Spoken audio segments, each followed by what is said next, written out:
October 1946, Kansas City, Missouri. Union Station, bus platform 7. Roy Rogers has been in Kansas City for 2 days. He came for a war bond appearance that was organized in the spring and that the organizers decided to keep even though the war ended 14 months ago, because the bonds were still being sold and the veterans were still coming home, and the city still needed the kind of afternoon that a Roy Rogers appearance provides. The music, the hat, the horse that is not here because Trigger does not travel to Kansas City on short notice, though the people who came to see Trigger specifically were gently disappointed. He is leaving now. He is going to Denver, where he has a meeting with a ranching operation that has expressed interest in a business arrangement that his manager has been describing for 3 weeks in terms that Roy Rogers has not yet decided are accurate. The train to Denver does not leave until 6. It is 2:30. He has the afternoon. He walks out of the hotel on Wyandotte Street and turns toward the river because the river is always worth walking toward in a city that has one, and because the afternoon is October in Missouri, which is one of the better kinds of afternoon there is. The light going amber by 3. The leaves in the downtown trees at the particular point of turning that is neither green nor gone. The air with that quality of October air in the middle of the country that is not cold yet, but has made the announcement that cold is coming. He walks for 20 minutes without particular purpose. At the corner of Main and 12th, he stops at a bus stop. Not for any particular reason. He stops because there is a bench at the bus stop, and he has been standing at a reception table for 3 hours, and his feet know about it. He sits down. 2 women are already at the stop, both older, both carrying bags. They look at him and recognize him in the way that people in the middle of their own errands recognize someone famous, briefly, and then back to their own business. A bus comes. Both women get on. Roy Rogers follows. He realizes his mistake at the 6th stop. The bus is going southeast instead of northwest. The river, which should be to his left if he is going where he thought he was going, is not visible. The neighborhood outside the window has changed in the way that neighborhoods change in a Midwestern city when you have gone several miles in the wrong direction. The streets are narrower, the buildings are lower, the particular commercial density of the downtown giving way to something quieter and more residential. He looks at the route sign above the driver. The route sign says, Line 14. He does not know what Line 14 does or where it goes, but he knows it does not go to the river. He considers getting off. The bus stops.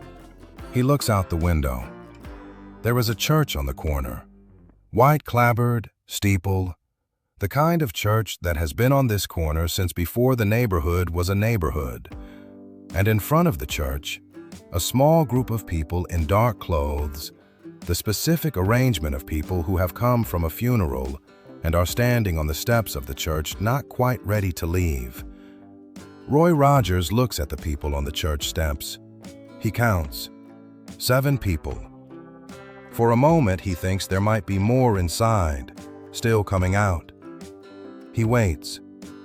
The church door is open. Nobody else comes out. The minister appears in the doorway briefly, looks at the small group, goes back inside. Nobody else is coming. 7 people at the funeral of someone who had 7 people. He looks at the bus route sign again. He looks at the 7 people. He looks at his watch. He has 3 hours before the train.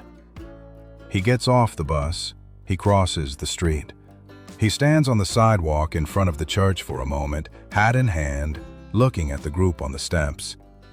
He is aware that he is a stranger arriving uninvited at a private moment, and he is aware that this is exactly what he is doing, and that he is doing it anyway, because 7 people is 7 people, and the arithmetic of it has placed him here. He does not have a plan when he gets off. This is worth saying because what happens next could be read as a plan, as something Roy Rogers decided to do and did. And it is not that. What it is simpler. He got off the bus because he saw 7 people at a funeral, and something in that number required him to stop. He crosses the street. He goes to the church steps. The 7 people look at him. 2 of the 7 recognize him immediately. A teenage girl whose expression goes from grief to recognition in the involuntary way that recognition happens before you decide to let it happen. And an older man in a veteran's uniform who does the same thing. The other 5 look at him the way people look at a stranger who has arrived at their private moment without an invitation, which is with the particular combination of surprise and restraint that grief produces in people who have been managing grief in public all morning. Roy Rogers takes his hat off. He says, "I'm sorry for your loss. I was on the wrong bus." He says it simply because it is simply true. The man in the veteran's uniform is named Walter Grubb. He is 61 years old, the father of the man who has just been buried. The man who was buried was named James Grubb. He was 27 years old. He came home from the war in April of 1946 after 3 years in the Pacific, working the oil fields in Oklahoma through the summer, and died in September in a factory accident in Kansas City, where he had taken a job 3 weeks before the accident. James Grubb had been in Kansas City for 3 weeks. He had not had time to know many people. The 7 people at the funeral are Walter, who drove in from Tulsa, Walter's sister Margaret, who came with him, the factory foreman who felt responsible and came out of that feeling, a man named Dylan who does not say much, the woman who rented James a room on Olive Street, a Mrs. Park, who is there because he had been a quiet tenant who paid on time, and she liked him. The teenage girl, whose name is Patricia, is Mrs. Park's daughter, who came because her mother came, and 2 men from the factory who knew James for 3 weeks and decided that 3 weeks was enough to come. 7 people for a 27-year-old man who survived the Pacific and a factory floor. Roy Rogers looks at Walter Grubb. He says, "Can I sit with you for a while?" Walter Grubb looks at him for a long moment. He says, "You don't have to do that." Roy Rogers says, "I know." Walter nods once. They go inside. The church is empty except for the 8 of them. The minister has gone. He has another service at 3. The flowers are still on the altar, the small arrangement that Walter ordered from a florist on Main Street because there should be flowers and there was no one else to order them. The casket is gone, already at the cemetery for the interment that will happen at 4. They sit in the front 2 pews. Roy Rogers sits beside Walter. For a while, nobody says anything. This is correct. Roy Rogers does not try to fill the silence because the silence is not empty. It is full of James Grubb and the Pacific and the oil fields and the 3 weeks in Kansas City and the factory floor and the 7 people who came and the hundreds who did not because they did not exist yet, had not had time to exist. The 3 weeks not being enough time to accumulate the people who would have come if there had been more of it. Then Walter says, "He wrote me every week from the Pacific." Roy Rogers says, "What did he write about?" Walter says, "The men he was with, the food, sometimes the islands. He was a good writer, better than I expected from a boy who didn't like school." Roy Rogers says, "Did you save the letters?" Walter says, "Every one." Roy Rogers says, "Then you have him." Walter looks at the altar flowers. He says, "I was going to read one at the service. I couldn't." Roy Rogers says, "Will you read one now?" Walter looks at him. He reaches into his jacket pocket. He takes out a letter. The letter is dated March 14th, 1945. Walter reads it in the empty church with 7 people and Roy Rogers listening. his voice finding its footing after the first sentence and holding it for the rest. The voice of a man reading his son's words in a place where his son is not and will not be again. The letter describes a morning on a transport ship going from one island to another. James Grubb was on deck at dawn, watching the water change color as the sun came up. He wrote about the color in the specific way that people write about color when they have not been trained to write, but feel the color anyway and reach for it with the words they have. He wrote that it was the kind of morning that made you understand why the Pacific was called the Pacific, because it was, at that moment, the most peaceful thing he had ever seen, and that he was going to remember it when he got home. The letter ends, "Tell everyone I said hello. I'll be home before Christmas." He wasn't. He came home in April, but he came home. Walter folds the letter. The church is quiet. Roy Rogers says, "He was a good writer." Walter says, "Yes, he was." They go to the cemetery at 4. All 8 of them. The teenage girl Patricia has called her mother's neighbor for a ride, and the neighbor comes, a large woman with a station wagon who fits everyone in without discussion.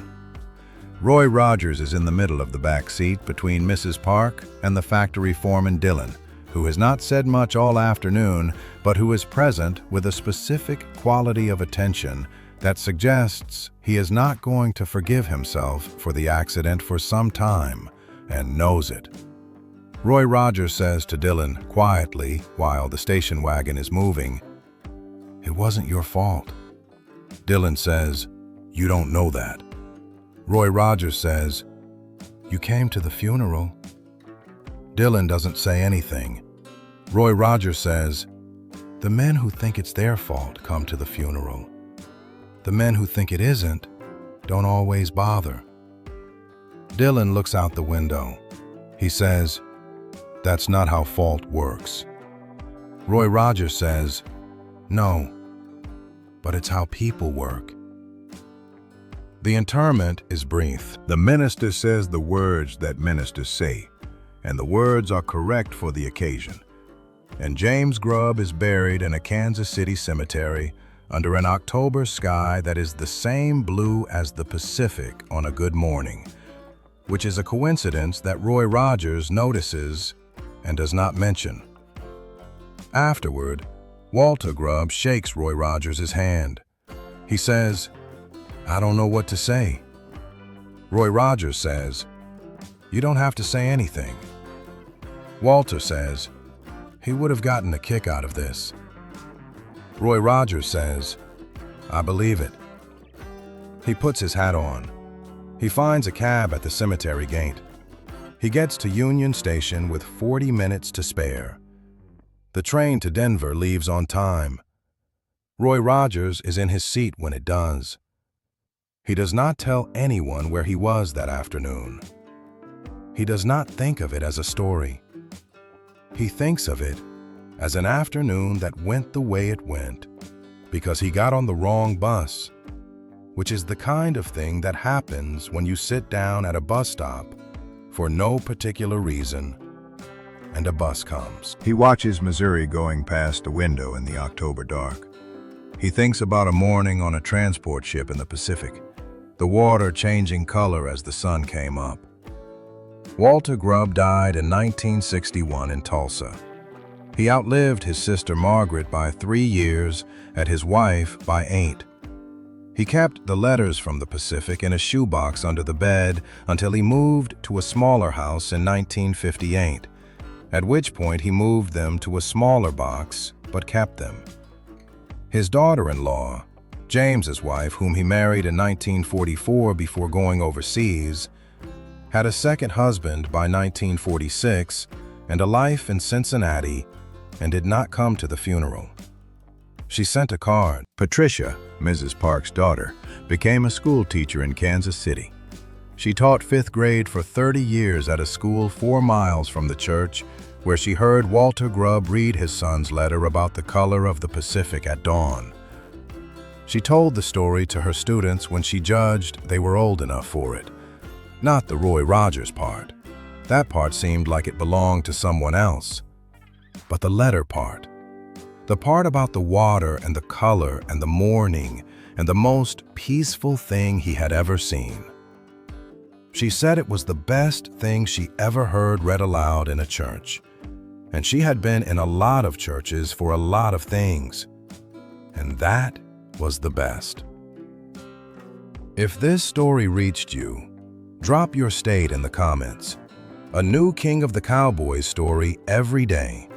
Because they still make men like him. You just have to know where to look.